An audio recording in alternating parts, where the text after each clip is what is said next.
Have you ever been so in love that it feels like you're literally flying? That's the exact feeling captured in the amazing Punjabi song Udarian. So today, let's break down the poetry to really understand the story it tells. A story about love's intoxicating, gravity-defying power. Okay, let's dive right in.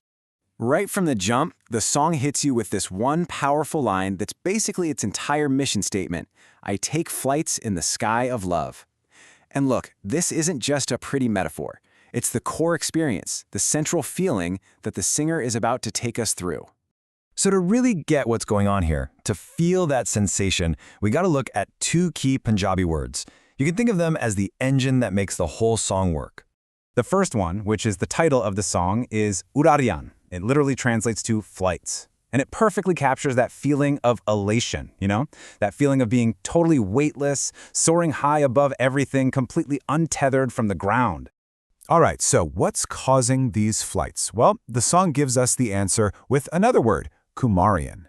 Now, this describes this amazing kind of dizzying intoxication, but it's not a bad thing at all. It's this beautiful, overwhelming high. And that's the key connection, right?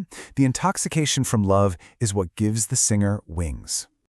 And what's so brilliant about the lyrics is that this emotional high, it's not just in your head.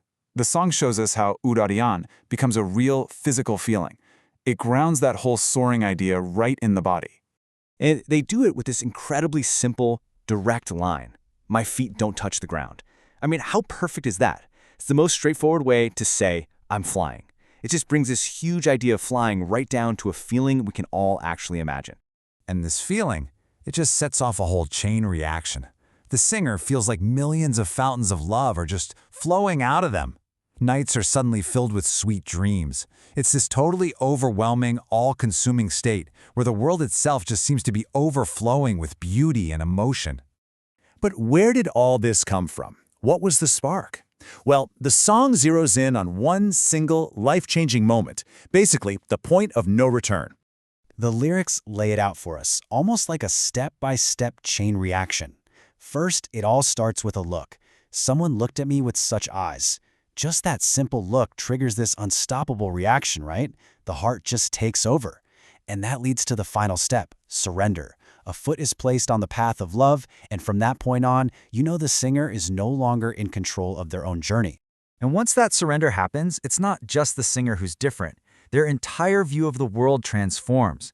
It's like everything looks and feels different, totally charged with this new energy. The lyrics paint this incredible picture with some beautiful sensory details.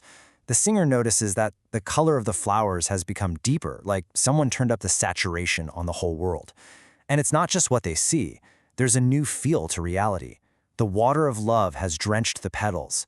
I mean, it's like every little thing is now soaked in this new emotion. You can imagine how this transformation just creates this incredible feeling of power, right? Like anything is possible. The singer even says, I could gather the whole universe in my arms. It's that feeling that you can do anything, that you're connected to everything, all because of this one powerful emotion. And through it all, the song keeps coming back to this one line. It was no longer in my control. And what's really important here is that this isn't a complaint. It's just a statement of fact. It's the beautiful, maybe a little terrifying, but totally exhilarating truth of falling in love. That complete and total surrender to something way bigger than you are. So all of this leaves us with a really fascinating question, right?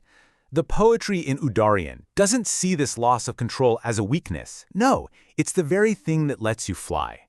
It really makes you wonder, when it comes to love, is losing control a failure of your will? Or is it maybe the most freeing thing you can do?